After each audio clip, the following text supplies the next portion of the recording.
Glória a Deus. Livro de Isaías, capítulo de número 45. Aleluia. Glória a Deus. Salve o Senhor é Deus. Isaías, capítulo de número 45. Glória a Deus. Vê para mim se está gravando aqui, o Mariane, Diaconisa Ariane. Está gravando? Câmera, ação. Meus irmãos, que a paz do Senhor Jesus seja convosco. Amém. Amém. Nessa noite nós estamos no término da nossa campanha, que é de portas abertas. Amém? Você crê que as portas já se abriram para você? Amém. Eu creio também nesse encerramento de campanha. Creio que Deus irá falar conosco através dessa palavra. Livro de Isaías, capítulo de número 45, a partir do versículo de número 1 e o versículo de número 2, que diz assim: Assim diz o Senhor ao seu ungido, a Ciro, a quem tomo pela sua mão direita, para bater as nações diante da sua face. Eu soltarei os lombos dos reis, para abrir diante deles as portas, e as portas não se fecharão. Eu irei adiante de ti, e endireitarei os caminhos tortuosos. Quebrarei as portas de bronze, e despedaçarei os ferrolhos de ferro. Amém? Amém. Vamos lá, o versículo de número 2, no 3, hein? 1, 2, 3. Eu irei adiante de ti, endireitarei os caminhos tortos, quebrarei as portas de bronze e despedaçarei os ferrolhos de ferro. Querido Deus, eterno Pai, nessa noite nós queremos te louvar, te agradecer pela tua palavra, que o Senhor venha falar conosco através do teu Espírito Santo, tirando toda barreira, todo impedimento, tudo aquilo que não provém de ti. Que a tua palavra venha de encontro ao nosso coração nessa noite, em nome de Jesus. Amém. Amém. Pode se assentar. Glória a Deus. Graças a Deus. No decorrer dessa campanha, tivemos aqui alguns pregadores que trouxeram aí a palavra de Deus, e é sempre bom poder meditar, é sempre bom poder buscar a palavra de Deus, buscar o conhecimento de Deus. No texto que nós lemos, livro de Isaías, capítulo 45, Isaías, que foi o profeta messiânico, o profeta qual mais profetizou sobre Jesus, que falou sobre Jesus, que teve revelações sobre o Cristo, sobre o Messias. É bem verdade que Isaías, no começo do seu ministério, teve aí o que todo mundo tem, todo profeta tem. O que é, pastor? Ele é bem recebido. No começo do ministério, ele prega em todos os lugares, a porta se abre, ele é novidade, todo mundo quer ouvi-lo, mas a partir do momento que ele começa a ter mais estrutura, a mais experiência, a partir do momento que a sua mensagem não é mais uma mensagem de oba-oba, não é mais uma mensagem de autoajuda, não é uma mensagem de dar a volta por cima, de triunfalismo, ele começa a ser esquecido. Assim são todos aqueles que são os profetas de Deus nessa terra. É bem verdade que Isaías, ele teve que enfrentar no seu ministério, um homem que começou o ministério muito bem. No começo do seu ministério, ele teve assim a ocupação no palácio como escriba, que ele escrevia, aquele que tinha entendimento, conhecimento. Observa-se que Isaías, ele teve um encontro com Deus. É bem verdade que Deus o chamou para ser profeta. E Deus, quando escolhe o homem, Deus escolhe o homem independente da sua classe social. Deus, quando escolhe o ser humano, Deus, ele não olha para os seus bens, Deus, ele não olha para a sua posição social, Deus não olha para aquilo que ele tem financeiramente, Deus não olha para a sua condição física, Deus não olha para a sua condição sentimental. Deus simplesmente escolhe aquele a qual ele tem um chamado, aquele a qual ele tem um propósito, aquele a qual ele tem algo para realizar, está de acordo com o seu propósito divino. Isaías vai profetizar por diversas vezes, vai enfrentar barreiras como ter que lidar com falsos profetas, ter que lidar com pessoas que não gostavam, não simpatizavam com a sua mensagem, teve que lidar com os sacerdotes, com os fariseus, com os escribas, teve que lidar com pessoas, os levitas e todos aqueles que eram príncipes, nobres, que estavam ali diante de 5 reis. 5 reis, ele profetizou durante o reinado de 5 reis e passou por diversas provas, por diversas lutas, por diversas dificuldades. Pois bem, não vamos se apegar aqui ao contexto histórico de Isaías, nem do profeta, nem da sua história. Vamos aqui entrar no texto, no capítulo 45 do que foi lido. Essa profecia é uma das profecias riquíssimas, as quais Deus está falando pela boca do profeta, e Deus está usando o profeta de uma maneira poderosa, e ele está profetizando, falando sobre aquilo que vai acontecer um tempo,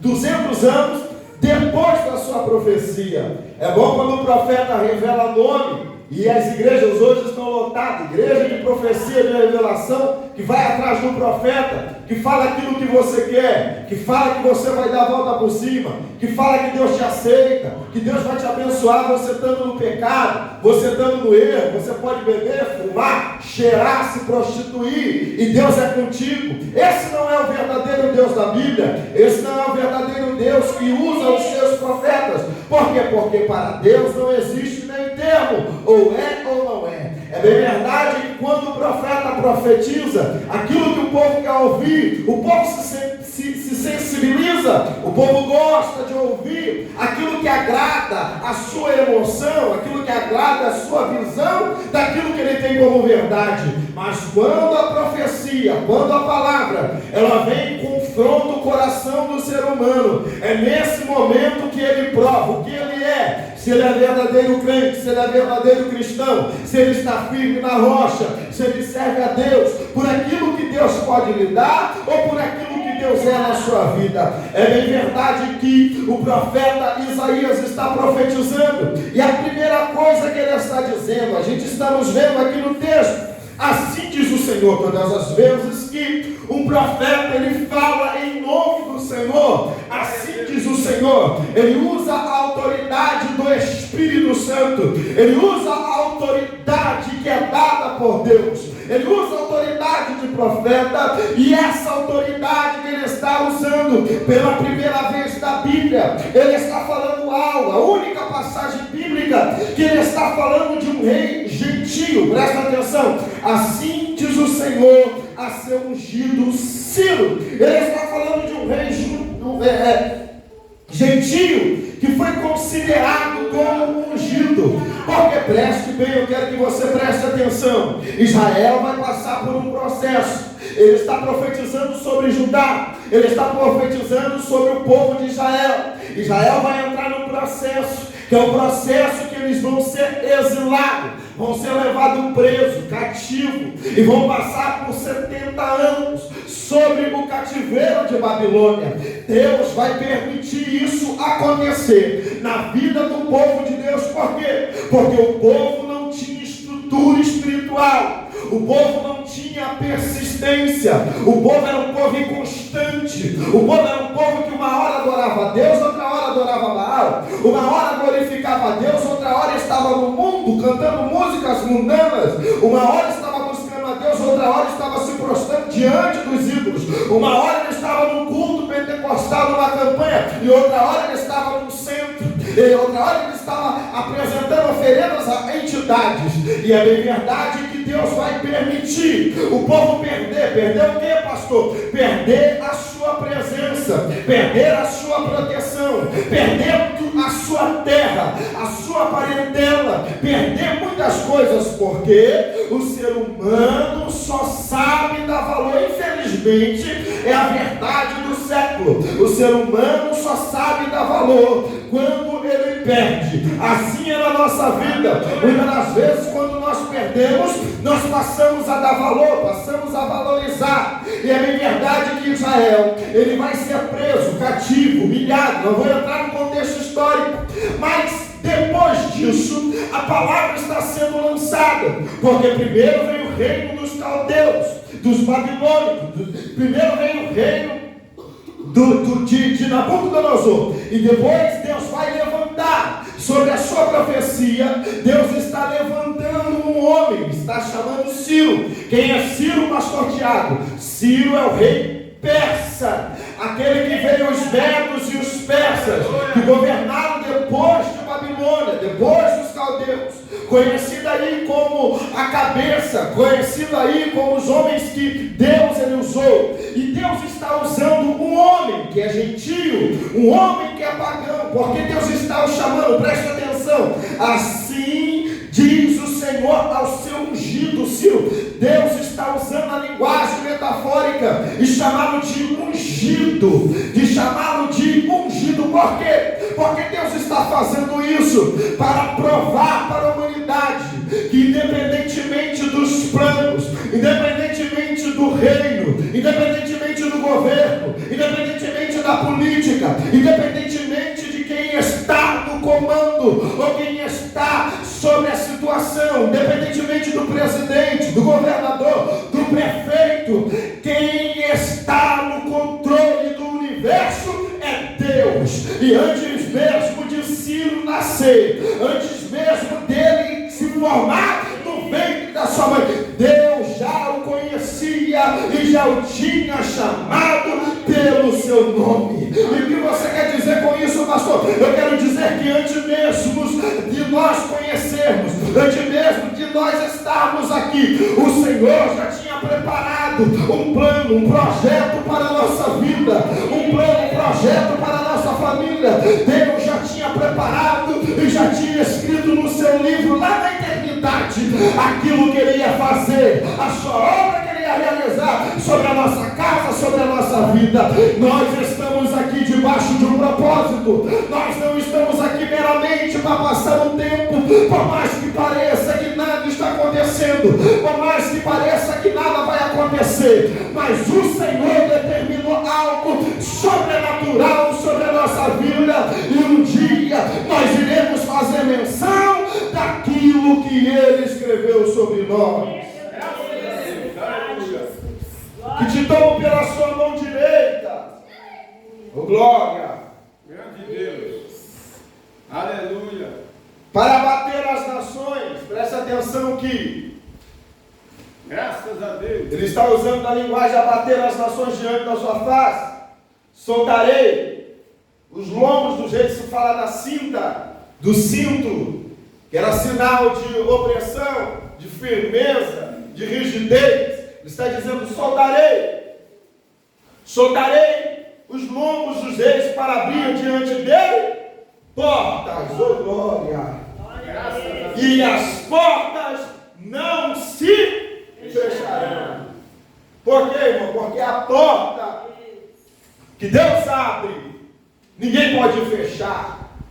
E quando Deus ele abre uma porta, quando Deus ele abre um caminho, quando Deus ele faz algo, pode se levantar o inferno, pode se levantar os inimigos do povo de Deus, pode se levantar o invejoso, o fofoqueiro, o caluniador, pode se levantar aqueles que não gostam de você, mas se a porta foi aberta por Deus, ela vai permanecer aberta, porque quem sustenta é o Senhor.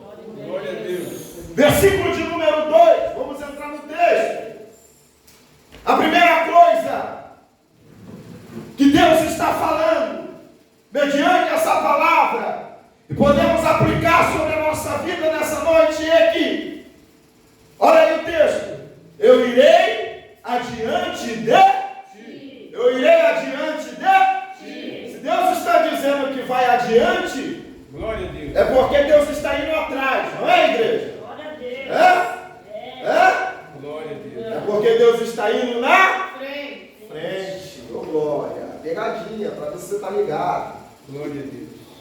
Está dizendo: eu irei diante de Sim. O que é isso, pastor? Isso significa que na frente do seu povo, na frente das promessas, na frente daquilo que nós precisamos, na frente da nossa vida. Quem está na frente, quem está indo adiante, o nome dele é o Senhor dos Exércitos. Graças a Deus. O que isso significa, pastor? Isso significa que Deus está no controle da situação. Glória a Deus. Seja qual for a situação que você está enfrentando, que nós estamos enfrentando, seja qual for a área da nossa vida que nós estamos padecendo, perecendo, sendo provado, o Senhor está dizendo nessa noite: eu estou diante, ou Deus está no controle. Glória a Deus. O que isso significa, pastor? Isso significa que podemos passar por diversos processos, por diversas dificuldades, por diversas percas, por diversas calúnias, por diversas perseguições, por diversas lágrimas e dores que muitas das vezes acessam o nosso coração, mas Deus permanece no controle e Ele está na direção da sua vida. Ainda que as pessoas olhem para você e não conseguem ver, ainda que as pessoas julgam a sua aparência, ainda que as pessoas julgam a sua situação, ainda que as pessoas olhem para essa igreja e dizem: quero ver até onde vai. Nós estamos na direção e Deus está no controle. E se Deus está no controle, a vitória vem. Eu não estou preocupado em parecer, eu não estou preocupado em mostrar, eu não estou preocupado em status, eu não estou preocupado em parecer para alguém, em mostrar para alguém. O que importa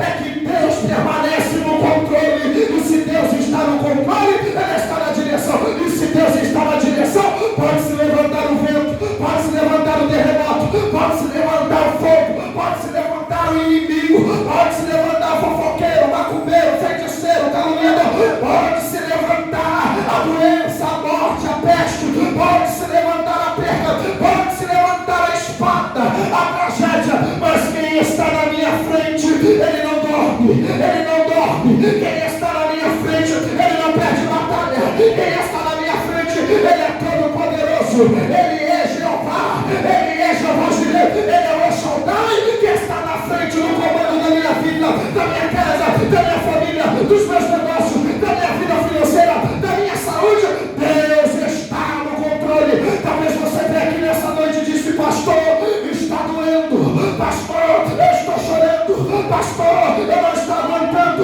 pastor, eu estou sendo perseguido. Mas Deus está no controle, Deus permanece na direção, Deus está no comando. Glória a Deus. Isso significa que se Deus está na frente, sempre tem uma palavra de Deus para a tua vida. Isso significa que se Deus está na frente, sempre tem uma orientação através do Espírito Santo para a nossa vida. Isso significa que se Deus está na frente, tem providência. Tem providência de Deus. Se Deus está na frente, tem proteção de Deus. Se Deus está na frente, tem livramento de Deus. Se Deus está na frente, tem libertação. Se Deus está na frente, tem restauração. Se Deus está na frente, tem salvação. Se Deus está na frente, tem restauração. Se Deus está na frente, tem avivamento. Se Deus está na frente, tem renovo. Se Deus está na frente, tem unção. Se Deus está na frente, tem poder. Se Deus está na frente, tem cura. Se Deus está na frente, tem milagre. Se Deus está na frente, Ele na candaraba chuta.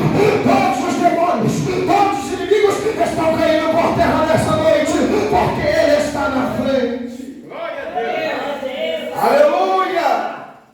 Eu irei diante de ti. Glória a Deus. Primeira coisa que precisamos entender: quem está no comando, quem está na frente da nossa vida é Jesus de Nazaré. Amém, igreja? Amém. Glória a Deus. Segunda coisa, quando Deus está na frente, as coisas começam a mudar.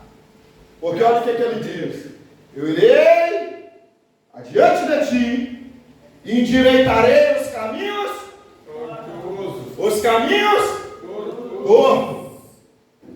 Isso daqui quebra todo paradigma. Isso daqui quebra parâmetro aí que algumas pessoas usam para dizer, né? Ah, eu estou torto, eu estou em cima do muro. Ah, mas eu sinto Deus, eu falo com Deus, eu sinto a presença de Deus. Deus não habita em coisas tortuosas. Amém ou amém? Amém. Deus não tem comunhão com coisas erradas.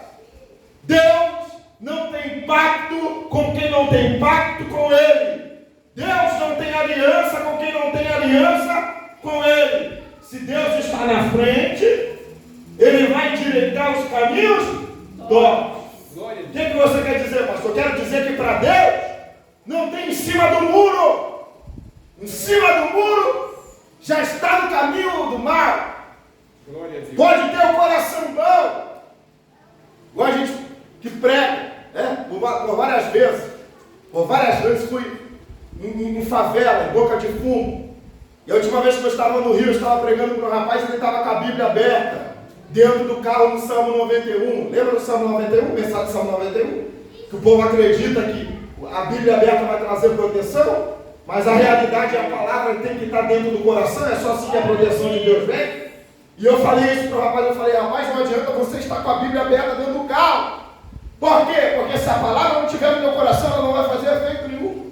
Ele, não, mas eu vou, de vez em quando eu vou na igreja, eu temo a Deus, trafica, rouba, mata, fuma, cheira, se prostitui. Como que diz que teme a Deus, você está no caminho torto? Aquele rapaz não se converteu, muito amigo meu, morreu num tráfico, foi fuzilado pelos policiais, pela porta, morreu, foi para o inferno, porque a Bíblia diz assim, que o ímpio que está no caminho do pecado, ele vai para o inferno. Não sou eu que julgo, quem julga é a palavra. Quem está comigo diga glória. Então quando Deus está na minha frente, quando Deus está na minha vida, a primeira coisa que Ele vai fazer é endireitar os caminhos tortos. Aí a gente vai para a Bíblia. Livro de Provérbios, capítulo 14, versículo de número 12, diz assim, ó: há caminhos que ao homem parece direito, mas o seu fim são laços de morte. O que isso significa? Significa que existem caminhos que parecem bons. Igual você vê, o caminho que entra uma prostituta, que começa a se prostituir enquanto é nova, é bonita, ganha dinheiro daqui, ganha dinheiro dali. Pega uma prostituta aposentada e vê se ela foi feliz. Pega o testemunho de uma mulher que passou a vida inteira na prostituição, se deitando com homens, sendo humilhada, passando por diversas coisas. Vê se ela é feliz, financeiramente, emocionalmente, psicologicamente, espiritualmente nem se fala. Glória a Deus. Pega a vida aí de um ladrão, apesar que o nosso país é cheio de ladrão, e eles estão tudo no governo, pega um ladrão aposentado, e vê se ele vai dar o testemunho e dizer, olha, eu passei a vida toda roubando, tudo que eu tenho é roubado. Pelo contrário, ele tem vergonha de falar isso. Você jamais vai ver um bandido, um traficante, dizer, olha, eu passei a minha vida inteira nessa vida, e eu quero dizer para você, que pode entrar, jamais uma pessoa em sã consciência, que entra por um caminho torto, vai dizer que esse caminho é um caminho bom, porque o caminho parece direito, o caminho parece bom, mas o seu fim é de morte. Nenhum desses que entram por caminhos tortuosos prosperam. Quem está comigo diga glória. Vamos lá. Ele é considerável. Existem caminhos que são consideráveis. Em Provérbios capítulo 16, versículo 9 diz: o homem considera o seu caminho, porém o Senhor lhe dirige os passos. Então os caminhos tortos que a humanidade entra, que a humanidade caminha, que a humanidade anda, que a humanidade trilha, são caminhos que os levam para a perdição. Mas a partir do momento que Deus ele entra no controle, a partir do momento que Deus ele entra na vida do crente, e a partir do momento que Deus está no comando, que Jesus está no comando, tudo começa a mudar. E por que começa a mudar? Porque agora ele não anda mais no caminho da mentira, agora ele não anda mais no caminho da falsidade,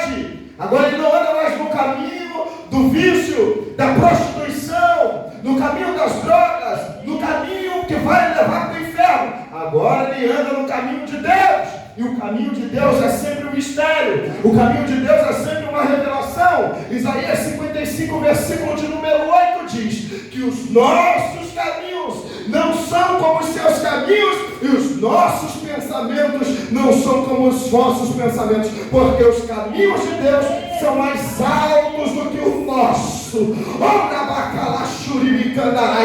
Que caminho é esse, pastor? Esse caminho é um caminho simples, que a humanidade precisa aprender. Qual é esse caminho? Esse caminho é o caminho que nele não há atalho, nele não tem retorno. Esse caminho é só para frente. E esse caminho se chama o quê? Esse caminho está no livro de João, capítulo 14, versículo 6. Esse caminho é Jesus de Nazaré, que disse: eu sou o caminho, a verdade e a vida. Oh, glória! E ninguém vem ao Pai a não ser por mim. Que caminho é esse, pastor? Esse caminho é um caminho apertado, segundo o livro de Mateus, capítulo de número 7, versículo 14. Entrai pela porta estreita, porque apertado é o caminho que conduz à salvação. É esse caminho que vai nos levar para o céu. É esse caminho, o caminho da renúncia, o caminho da santidade, o caminho da salvação, o caminho que trilha a igreja se chama Jesus de Nazaré. Aleluia. Glória! Quebrarei as portas de bronze. Oh, glória a Deus. Glória a Deus. Quebrarei as portas de bronze. Glória a Deus. Bronze aqui, ele representa a divindade. O bronze ele representa resistência. E os palácios de Nabucodonosor, na Babilônia, as entradas do palácio tinham mais de 44 portas de bronze. E é por isso que ele está dizendo aqui: quebrarei as portas de bronze. Porque o bronze, aquele povo que era supersticioso, que adorava diversos deuses, eles tinham muita superstição. E o bronze era o símbolo de proteção, de força e comunhão com a divindades que eles acreditavam. É por isso que Deus está dizendo: quebrarei as portas de bronze. Ou seja, Deus está dizendo: toda resistência, toda divindade, tudo aquilo que se acredita em falsos deuses, tudo aquilo que está bloqueando, que está travando, eu estou quebrando nessa noite para te dar vitória. Aleluia. Toda oferenda feita a Satanás, aos demônios, às entidades, toda obra de macumbaria, de feitiçaria, de bruxaria, toda palavra contrária, toda palavra lançada contra a tua vida para te parar, para te impedir, para fazer você retroceder, para fazer você ficar acanhado nessa noite, está sendo jogado por terra nessa noite. Glória a Deus. O que é a porta? É a saída, é acesso. Deus está dizendo: quebrarei todas as portas de Graças a Deus. tudo aquilo que impede. Para terminar, vamos lá no texto. Despedaçarei os ferrolhos de ferro. O que é ferrolho? Ferrolho aqui é o cadeado. Oh, glória! Oh, aleluia! Todos os cadeados que são de ferro. O ferro é o aço, que representa a força. Glória a Deus. Que representa a força política. Deus está falando através do profeta. E ele está dizendo numa esfera espiritual que toda a força do mal, tudo aquilo que tranca, que amarra, que prende, que aprisiona, ele vai despedaçar nessa noite. Graças a Deus. Por quê? Porque onde tem servo de Deus, meu irmão, não tem aço, não tem bronze, não tem ouro, não tem metal, não tem nada que possa prender. Lembra de Paulo e Silas na prisão? eles estavam amarrados no aço, mas a partir do momento que eles começaram a louvar, a glorificar, a Bíblia diz que veio um terremoto e as portas se abriram, as cadeias foram quebradas e eles foram libertos para a glória de Deus. Aleluia! Toda força, toda opressão nessa noite está sendo jogado por terra. Se coloque de pé. Eu quero profetizar sobre a tua vida. Eu quero profetizar sobre a tua casa. Eu quero profetizar sobre a tua família. Você que trouxe aí os seus utensílios, coloque em cima da mesa. Vamos orar em nome de Jesus.